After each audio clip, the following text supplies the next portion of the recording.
Praise the lord. ಪ್ರೀತಿಯ ಸಹೋದರ ಹಾಗೂ ಸಹೋದರಿ, ಈ ದಿನ ನೋಡಿದ್ರಲ್ಲಿ ಬಹಳ ಸಂತೋಷವಾಗಿದ್ದೇನೆ. ಯೇಸು ಕ್ರಿಸ್ತನ ಮಧುರ ನಾಮದಲ್ಲಿ ನಿಮಗೆಲ್ಲರಿಗೂ ವಂದನೆ, ಶಾಲೂಮ್. ನಿಮಗೆ ಸಮಾಧಾನ ಉಂಟಾಗಲಿ. ಪ್ರೀತಿ ಇರೋ ಮಕ್ಕಳೇ, ಕಳೆದ ವಾರ ಎಲ್ಲ ಅದ್ಭುತವಾಗಿ ಕಾಪಾಡಿಕೊಂಡು ಈ ನೂತನ ದೇವರು ನಮ್ಮನ್ನು ಹೊಸ ದಿನ ಕೊಟ್ಟಿದ್ದಕ್ಕಾಗಿ ದೇವ್ರ ನಾಮಕ್ಕೆ ಸ್ತೋತ್ರ ಸಲ್ಲಿಸೋಣ. ಪ್ರೀತಿ ಇರೋ ಮಕ್ಕಳೇ, ಆತನ ಕರುಣೆ, ಆತನ ಪ್ರೀತಿ ನಮ್ಮ ಒಂದು ಯಾವಾಗಲೂ ನಡೆಸುವಂತ ಸರ್ವಶಕ್ತರಾಗಿದ್ದಾರೆ. ಹೌದು ಪ್ರೀತಿ ದೇವ ಮಕ್ಕಳೇ, ಈ ದಿನ ಒಂದು ಒಳ್ಳೆ ವಾಗ್ದಾನ ಕೊಟ್ಟಿದ್ದಾರೆ. ಏನಂದ್ರೆ ಯೇಸುವಿನ ಬಗ್ಗೆ ಎಲ್ಲವೂ ವಿಶೇಷವಾಗಿದೆ ಎಂಬುದಾಗಿ. ಹೌದು ಪ್ರೀತಿ ದೇವ ಮಕ್ಕಳೇ, ನಾವು ದೇವರಲ್ಲಿ ವಿಶೇಷವಾಗಿದ್ದೇವೆ. ಆತನ ಮಕ್ಕಳಾಗಿ ನಾವು ಜೀವಿಸಬೇಕು. ಆತನ ಒಳ್ಳೆ ಮಾರ್ಗದಲ್ಲಿ ನಡೆಯುವಾಗ ದೇವರು ಸಂತೋಷರಾಗಿದ್ದಾರೆ. ಇದಕ್ಕೆ ಆಧಾರವಾಗಿ ಯೋಹಾನ ಬರೆದ ಸುವಾರ್ತೆ 14ನೇ ಅಧ್ಯಾಯ 27 ವಾಕ್ಯನ ನಿಮಗಾಗಿ ಓದ್ತೀನಿ. ದಯಮಾಡಿ ನಿಮ್ಮಲ್ಲಿ ಸತ್ಯವಿದ್ದರೆ ತೆಗೆದು ಧ್ಯಾನಿಸಬೇಕೆಂಬುದಾಗಿ ನಾನು ಕೇಳಿಕೊಳ್ಳುತ್ತೇನೆ. ಅಲ್ಲಿ ಹೀಗೆ ಹೇಳ್ತದೆ, ಶಾಂತಿಯನ್ನು ನಿಮಗೆ ಬಿಟ್ಟು ಹೋಗುತ್ತೇನೆ, ನನ್ನಲ್ಲಿರುವಂತಹ ಶಾಂತಿಯನ್ನು ನಿಮಗೆ ಕೊಡುತ್ತೇನೆ. ಲೋಕವು ಕೊಡುವ ರೀತಿಯಿಂದ ನಾನು ನಿಮಗೆ ಕೊಡುವುದಿಲ್ಲ. Amen, hallelujah. ದೇವ ವಾಕ್ಯ ಹೇಳ್ತದೆ, ಪ್ರೀತಿ ದೇವ ಮಕ್ಕಳೇ, ನಾನು ಲೋಕ ರೀತಿಯಲ್ಲಿ ನಾನು ಕೊಡುವುದಿಲ್ಲ ಶಾಂತಿ, ಆತ್ಮಿಕವಾಗಿ ನಾನು ಕೊಡುತ್ತೇನೆ ಎಂಬುದಾಗಿ ದೇವ ವಾಕ್ಯ ಹೇಳ್ತದೆ. ಹೌದು ಪ್ರೀತಿ ದೇವ ಮಕ್ಕಳೇ, ಇಲ್ಲಿ ಎರಡು ವಿಧವಾಗಿ ನಾವು ನೋಡಬಹುದು ಶಾಂತಿ ಎಂಬುದಾಗಿ. ಮೊದಲಾಗಿ ನೋಡೋದಾದ್ರೆ ಲೌಕಿಕವಾಗಿ ನಾವು ಶಾಂತಿನ ಹುಡುಕ್ತೇವೆ. ಅಯ್ಯೋ, ನನಗೆ ಎಲ್ಲಾದ್ರೂ ಶಾಂತಿ ಸಿಗುತ್ತಾ, ಅಲ್ಲಿ ಇಲ್ಲಿ ಹೋದ್ರೆ ನಮಗೆ ಶಾಂತಿ ಸಿಗುತ್ತೆ ಎಂಬುದಾಗಿ ನಾವು ಹೋಗ್ತೇವೆ. ಆದರೆ ದೇವರೇ ಹೇಳ್ತಾ ಇದ್ದಾರೆ, ಮಕ್ಕಳೇ, ಮಗನೇ, ಮಗಳೇ, ನಾನು ನಿನಗೆ ಶಾಂತಿ ಕೊಡ್ತಾ ಇದ್ದೀನಿ ಎಂಬುದಾಗಿ. ಯೇಸು ಸ್ವಾಮಿ ಶಿಲುಬೆಗೆ ಹೋಗುವಂತ ಮುಂಚೆ, ನಾನು ನಿಮಗೆ ಪರಲೋಕಕ್ಕೆ ಹೋಗುವ ಮುಂಚೆ ನಾನು ನಿಮಗೆ ಶಾಂತಿ ಕೊಡ್ತೇನೆ, ನಿಮಗೆ ಬೇಕಂತೆಲ್ಲ ಸಹಾಯ ಮಾಡ್ತೇನೆ. ಎಷ್ಟೋ ಜನಗೆ ಈ ದಿನಗಳಲ್ಲಿ ಕುಟುಂಬದಲ್ಲಿ ಶಾಂತಿ ಇಲ್ಲ, ಗಲಿಬಿಲಿಯಲ್ಲಿ, ಕಷ್ಟ ವೇದನೆಯಲ್ಲಿ ಹೇಗಪ್ಪ ನಾನು ಜೀವಿಸಲಿ ಎಂಬಂತ ತೀರ್ಮಾನದಲ್ಲಿದ್ದಾರೆ. ಆದರೆ ದೇವ್ರು ಹೇಳ್ತಿದ್ದೇನೆ, ನಾನು ನಿಮಗೆ ಶಾಂತಿನ ಕೊಡ್ತೇನೆ. ಲೋಕ ಕೊಡುವಂತ ರೀತಿ ನಾನು ಶಾಂತಿ ಕೊಡೋದಿಲ್ಲ, ಬದಲಾಗಿ ನಾನು ನಿಮಗೆ ಶಾಂತಿನ ಬಿಟ್ಟು ಹೋಗ್ತೀನಿ ಎಂಬುದಾಗಿ ಹೇಳ್ತಾ ಇದ್ದಾರೆ. ಹೌದು ಪ್ರೀತಿ ಇದೆ ಮಕ್ಕಳೇ, ನಮ್ಮ ಜೀವಿತದಲ್ಲಿ ದೇವರ ಯೆಶಾಯನ ಪ್ರವಾದನೆ ಗ್ರಂಥ ನೋಡಿದಾದ್ರೆ ಅಲ್ಲಿ 9ನೇ ಅಧ್ಯಾಯ 6ನೇ ವಾಕ್ಯ ಹೇಳ್ತದೆ, ಒಂದು ಮಗು ನಮಗಾಗಿ ಹುಟ್ಟಿದೆ. ಏನಂತದಂದ್ರೆ ನೋಡಿ, 6ನೇ ವಾಕ್ಯ ಹೇಳ್ತದೆ, ಒಂದು ಮಗು ನಮಗಾಗಿ ಹುಟ್ಟಿದೆ ಅಷ್ಟೇ, ವರದ ಮಗನು ನಮಗಾಗಿ ದೊರೆತನು, ಆಡಳಿತವು ಅವನ ಬಾವಿನ ಮೇಲೆ ಇರುವುದು. ಅದ್ಭುತ ಸ್ವರೂಪನು, ಆಲೋಚನಾ ಕರ್ತನು, ಪರಾಕ್ರಮಿಯಾದ ದೇವರು, ನಿತ್ಯನಾದ ತಂದೆ, ಸಮಾಧಾನದ ಪ್ರಭು. ಆಮೆನ್. ಅವ್ರ ಹೆಸರು ಸಮಾಧಾನ ಪ್ರಭು. ಯಾರಿಗೂ ತೊಂದರೆ ಮಾಡಲ್ಲ, ಯಾರಿಗೂ ಹಿಂಸೆ ಕೊಡಲ್ಲ. ಆದ್ರೆ ದೇವರು ನಮಗೆ ಶಾಂತಿ ಕೊಡುವಂತ ದೇವರು. ಅಯ್ಯೋ ಮಕ್ಕಳೇ, ಮಗನೇ ಕರಿತಾ ಇರ್ತಾರೆ, ಆದ್ರೆ ನಾವು ಕಿವಿ ಕೊಡೋದೇ ಇಲ್ಲ. ಅಯ್ಯೋ, ನಮ್ ಕಷ್ಟ ನನಗೆ ಇದೆ, ಯಾವ ದೇವ್ರು ನಮ್ಗೆ ಸಹಾಯ ಮಾಡ್ತಾರೆ ಅಂತ ನಾವು ಇರಬಹುದು. ಆದ್ರೆ ಪ್ರೀತಿ ದೇವ ಮಕ್ಕಳೇ, ದೇವ್ರು ಹೇಳ್ತಾರೆ, ನಮಗಾಗಿ ಒಂದು ಮಗು ಕೊಟ್ಟಿದ್ದಾರೆ.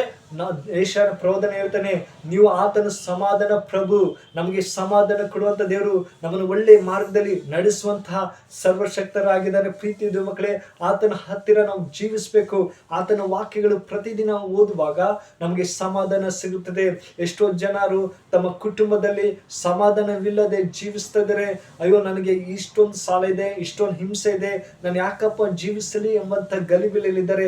ಆದ್ರೆ ದೇವರು ಹೇಳ್ತಾನೆ, ಪ್ರೀತಿ ದೇವ ಮಕ್ಕಳೇ, ನಾನು ನಿಮ್ಗೆ ಸಮಾಧಾನ ಕೊಡ್ತೇನೆ, ನಾನು ನಿಮ್ಗೆ ಶಾಂತಿನ ಕೊಡ್ತೇನೆ ಎಂಬುದಾಗಿ ದೇವ ವಾಕ್ಯ ಹೇಳ್ತದೆ. ಪ್ರೀತಿ ದೇವ ಮಕ್ಕಳೇ, ಅದೇ ತರ 2ನೇ ಕೊರಿಂಥ ಪೌಲನು ಹೇಳ್ತಾನೆ, 2ನೇ ಕೊರಿಂಥ 5ನೇ ಅಧ್ಯಾಯ 19ನೇ ವಾಕ್ಯ ಹೇಳ್ತದೆ. ಏನಂದರೆ ನೋಡಿ, ಆ ಸಮಾಧಾನ ವಾಕ್ಯವೆಂಬುದಾದರೆ ದೇವರು ಮನುಷ್ಯರ ಅಪರಾಧಗಳನ್ನು ಅವರ ಲೆಕ್ಕಕ್ಕೆ ಹಾಕದೆ ಲೋಕವನ್ನು ಕ್ರಿಸ್ತನಲ್ಲಿ ತನಗೆ ಸಮಾಧಾನ ಪಡಿಸಿಕೊಳ್ಳುತ್ತಿದ್ದೇನೆಂಬುದೇ ಅಂದನು. ಆಮೇನ್. ನೋಡಿ, ನಾವು ದೇವರಲ್ಲಿ ನಾವು ಎಷ್ಟೇ ಪಾಪದಲ್ಲಿ ಇದ್ರೂ ಕೂಡ ದೇವ್ರು ಹೇಳ್ತಿದ್ದೇನೆ, ನಾನು ನಿಮ್ಮ ಪಾಪ ಇದು ನಿಮ್ಮ ಲೆಕ್ಕ ಒಪ್ಪಿಸಲ್ಲ, ಆದರೆ ನಿಮ್ಗೆ ಸಮಾಧಾನ ಕೊಡ್ತೀನಿ ಎಂಬುದಾಗಿ ಹೇಳ್ತಾರೆ. ನೋಡಿ, ಪೌಲ ಹೇಳ್ತಾನೆ 19ನೇ ವಾಕ್ಯ ಏನಂತಾರೆ, ಆ ಸಮಾಧಾನ ವಾಕ್ಯವೆಂದರೆ ದೇವರು ಮನುಷ್ಯರ ಅಪರಾಧಗಳನ್ನು, ನೋಡಿ ನಿಮ್ಮ ಅಪರಾಧ ಎಷ್ಟೇ ಆಗಿರ್ಬೋದು, ಆದರೆ ನಾನು ನಿಮಗೆ ಸಮಾಧಾನ ಕೊಡ್ತೀನಿ, ವಾಕ್ಯಗಳ ಮೂಲಕ ನಿಮಗೆ ಸಮಾಧಾನ ಕೊಡ್ತೀನಿ ಎಂಬುದಾಗಿ ಹೇಳ್ತಾರೆ. ಹೌದು ಪ್ರೀತಿ ದೇವ ಮಕ್ಕಳೇ, ನಮ್ಮ ದೇವರು ಒಳ್ಳೆಯವರು. ಆತನ ಕೃಪಾ ವರಗಳಿಂದ ನಮಗೆ ಸಹಾಯ ಮಾಡುವಂತ ದೇವರು. ಆತ ಒಂದು ವಿಶೇಷವಾಗಿ ಏನಂದ್ರೆ ನಾವು ಸಮಾಧಾನವಾಗಿ ಜೀವಿಸಬೇಕೆಂಬುದಾಗಿ. ಎಷ್ಟೋ ಕುಟುಂಬಗಳಲ್ಲಿ ಅನಾರೋಗ್ಯದಲ್ಲಿ ಇರ್ತಾರೆ, ಬಲಹೀನರಿರ್ತಾರೆ, ಆದ್ರೆ ಅವ್ರಿಗೆ ಅಸಮಾಧಾನದಿಂದ ಜೀವಿಸ್ತಾರೆ. ಆದ್ರೆ ದೇವರು ಹೇಳ್ತಾರೆ, ನಾನು ನಿಮಗೆ ಶಾಂತಿ ಕೊಡ್ತೀನಿ, ನಾನು ನಿಮಗೆ ಸಮಾಧಾನ ಕೊಡ್ತೀನಿ ಎಂಬುದಾಗಿ ದೇವ ವಾಕ್ಯ ಹೇಳ್ತದೆ. ಪ್ರೀತಿ ದೇವ ಮಕ್ಕಳೇ, ನಾವು ಯಾವಾಗಲೂ ಆತನೊಂದಿಗೆ ಇರಬೇಕು. ಅದೇ ತರ 20ನೇ ವಾಕ್ಯ ಹೇಳ್ತದೆ, ನಾವು ಕ್ರಿಸ್ತನ ರಾಯಭಾರಿಗಳಾಗಿದ್ದೇವೆ, ದೇವರೇ ನಮ್ಮ ಮೂಲಕ ಬುದ್ಧಿ ಹೇಳುವ ಹಾಗೆ ಆಯ್ತು. ದೇವರೊಂದಿಗೆ ಸಮಾಧಾನವಾಗಿ ಇರುವುದು ಕ್ರಿಸ್ತನ ಹೆಸರಿನಲ್ಲಿ. ಆಮೇಲೆ ನಾವು ದೇವರೊಂದಿಗೆ ಸಮಾಧಾನ ಇರಬೇಕೆಂಬುದಾಗಿ ಹೌದು ಪ್ರೀತಿ ದೇವ ಮಕ್ಕಳೇ, ನಮ್ಮ ದೇವರು ಗಲಿಬಿಲಿ ಮಾಡೋರಲ್ಲ. ಯಾವಾಗಲೂ ಸಮಾಧಾನದಿಂದ ಅವ್ರು ನಡೆಸುವಂತ ದೇವರು, ನಮಗೆ ಶಾಂತಿ ಮಾರ್ಗದಲ್ಲಿ ನಡೆಸುವಂತ ದೇವರು.